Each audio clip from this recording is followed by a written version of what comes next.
Hey, Eric, how you doing? Good. What's up, Bob? Hey, I'm in the Jefferson City Fairfield Inn. What a wonderful place. I'm all the way back from Mizzou. Hey, everybody knows Anthony's a great player, but he'd only averaged 6 points in those first three games. He really hadn't looked to shoot a lot. Kind of struggled a bit with his shooting. From a percentage standpoint. What do you think got him going scoring wise over there like he did?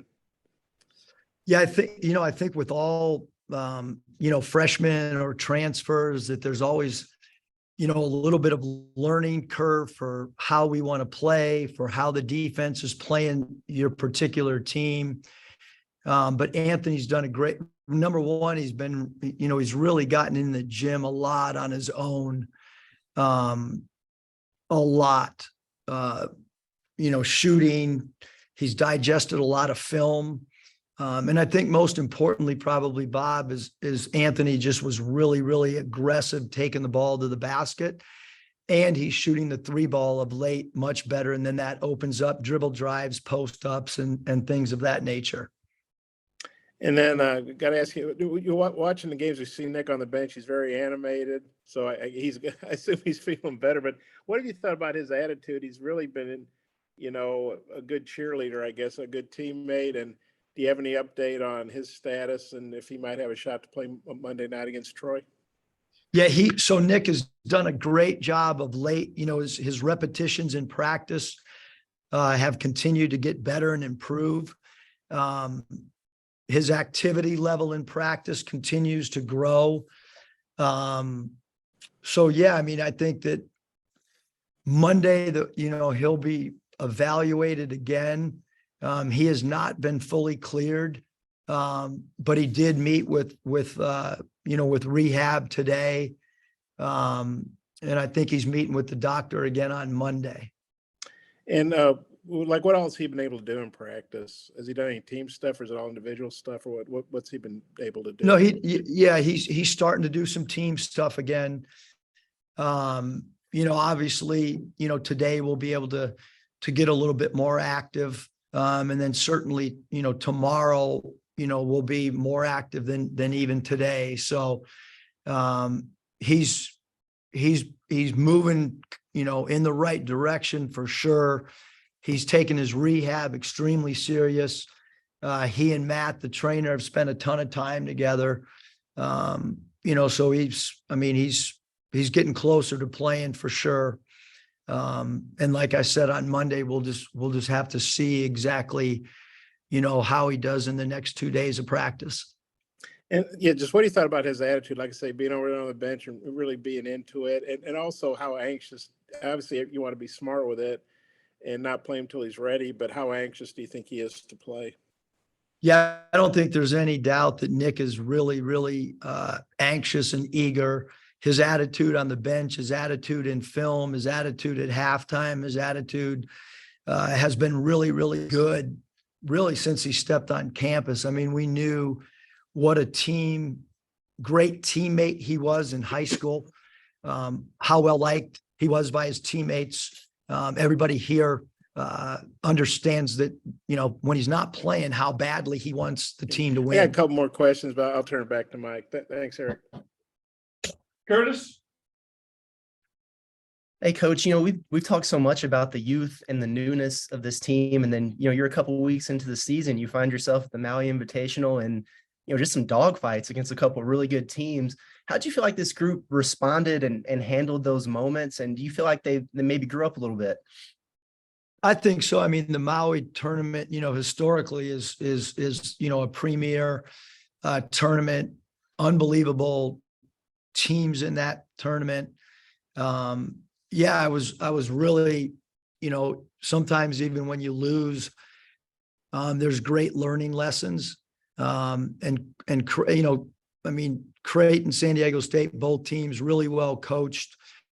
I thought both teams, really understood their roles really well this early in the season. So certainly, huge challenge for us. And I thought our young team grew up, over those 3 games. And I think, as we get into conference play, those games we'll be able to reflect back on and use them as learning lessons. And you kind of touched on it, but that is such a unique environment. It's high intensity over there. And then obviously you had the travel as well. How do you kind of come down from the high of something like that and get recalibrated for this game coming up on Monday against a Troy team that's off to a pretty good start? Yeah, I think that's, having talked to other people that have played in Maui, I think that's one of the concerns is coming back and playing your first game. And to my knowledge, I think we have the earliest game being on a Monday. I know some other teams play on Tuesday and another team plays on Thursday as their first game back. So again, I think we have for sure as short of turnaround as anybody. So that is of concern. I know that sleep patterns are a little bit, messed up right now for all of us. But hopefully, by tomorrow night, we'll be a little bit more adjusted time frame wise. And Troy is a really well coached team. They have really good toughness. They play extremely hard. They're a high steel team. You mentioned the great start that they're off to.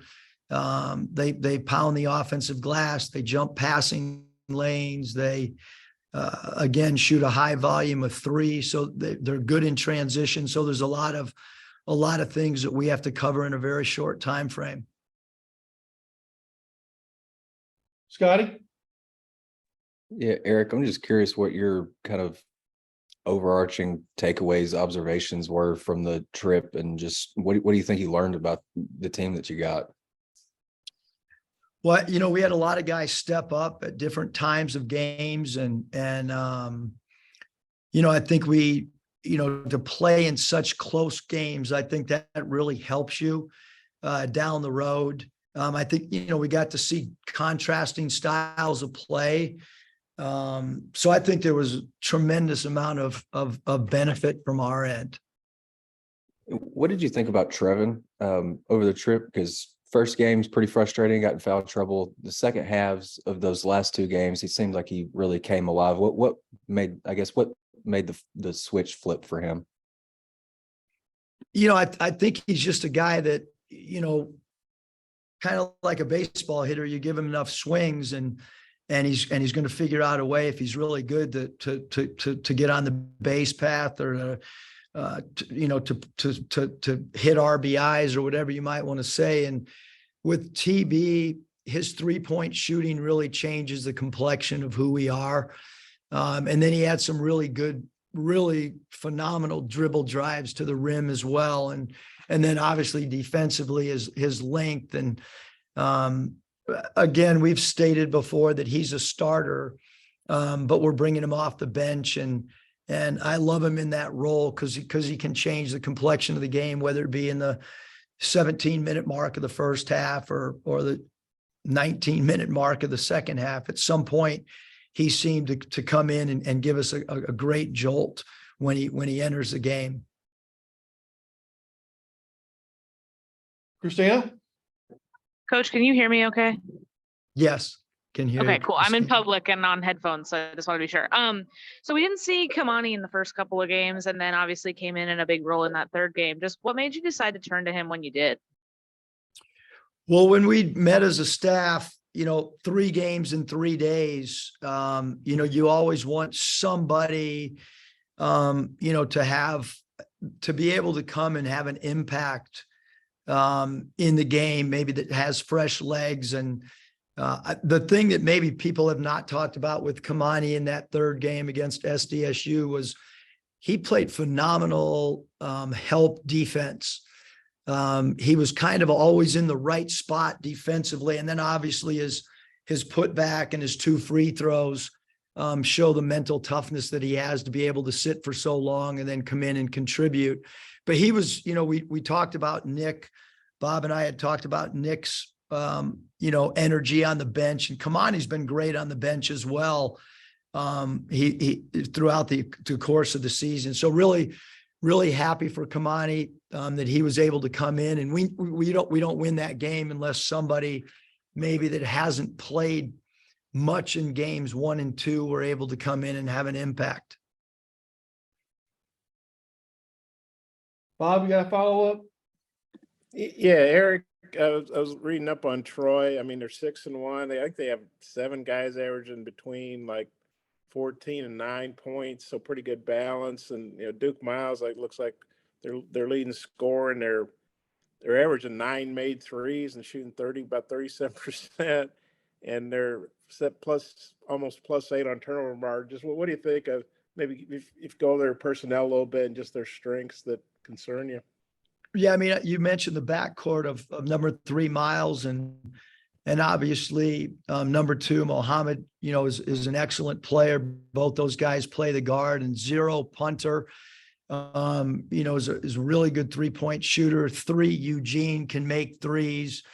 Phillips at the small forward spots, another guy that can make threes, and Turner, Fields, those guys that are kind of swing guys at the 3-4 spot can make open shots. And then, their centers do a really good job of pounding the offensive glass and rim running. So they present a lot of problems. They played excellent in Tallahassee against Florida State, and Montana's not an easy place to win at. And they beat Montana at their place. So, like I said, really gritty, tough team that plays really, really hard and creates turnovers. And then anytime you face a team that can make threes and has good game off the bounce and can dribble drive as well, you've got to make some decisions from a defensive scheme standpoint.